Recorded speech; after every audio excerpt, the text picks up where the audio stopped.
Richard KNOWLER Last updated 1404, May 23, 2018. Scott Robertson left, and Chris Boyd worked together when the latter was the head coach of the New Zealand under-20 team several seasons ago.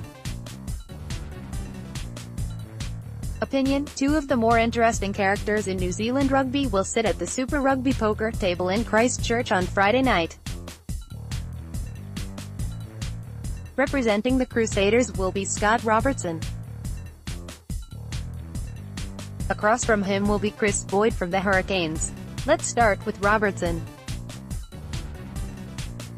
When he started work as Crusaders coach, he vowed not to change and in many ways has remained true to his word. Robertson is unorthodox, and for that we should be thankful. Crusaders coach Scott Robertson skates to a surf session at Scarborough Beach in Christchurch during the summer. During the summer, the former All Blacks back rower and surfing fanatic allowed himself to be photographed riding his skateboard, with a paddleboard under his wing, where he lives in the seaside suburb of Sumner, Christchurch. Last year, after guiding the Crusaders to the Super Rugby title, he went into breakdance mode on the turf of Ellis Park in Johannesburg.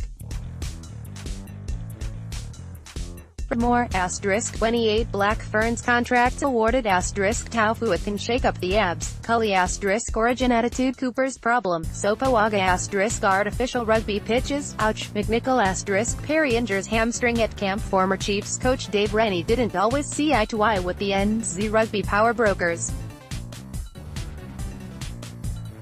And, on a more serious note, he has also opened up about how he deals with dyslexia. No doubt this is good for his public image, but rugby has also benefited immensely from such positive vibes.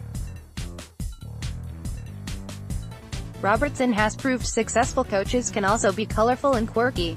Boyd comes from a different background. A trained pharmacist, he is the only current Super Rugby head coach in New Zealand who hadn't played in the competition. Maybe that is a good thing.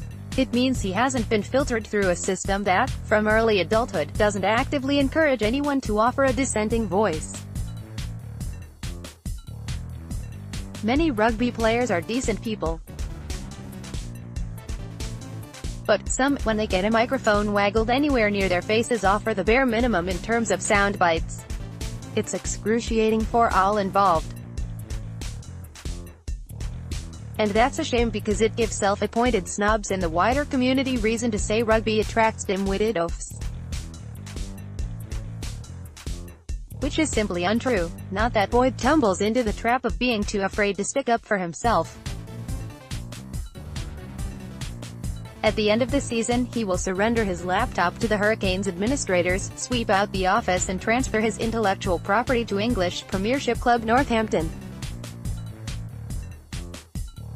That isn't good for New Zealand rugby.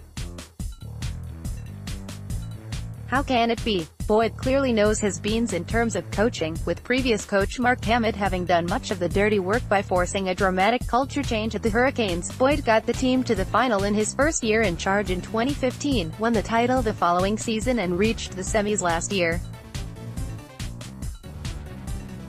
Along with Robertson, he's the only bloke currently in a hands-on role with a Kiwi team to have won a Super Rugby title. And soon he will be out the door. There's another reason to lament the imminent departure of Boyd, although you get the feeling the top administrators at NZ Rugby won't be weeping into their neckties. Boyd, possibly leaning towards the nothing-to-lose approach, hasn't been afraid to question NZ Rugby's methods in terms of telling how the Super Rugby teams to go about their business. Yes, we are talking about the All Blacks camps and foundation days, which have been inserted into the program this year. His decision to make a stand should be applauded, although you can bet NZ Rugby were in no mood to deliver a standing ovation. Despite protests to the contrary from the National Union, the communication process was not flash. The first the Super Rugby clubs knew about this was when an email was fired out, advising them to expect a visit from Don Trigger, who was then NZ Rugby's high-performance manager. from there, the grand plan was revealed. In essence, Boyd, knowing he has little to lose, is firing the bullets for the coaches from the other 4 clubs who will be aware they must play it safe if they want to continue to have a future with NZ Rugby. For the record, the Crusaders and Hurricanes will suffer in equal measure from the directive that the All Blacks had to attend a camp from Sunday to Tuesday, meaning they will only have one decent training run prior to the cracker that awaits us at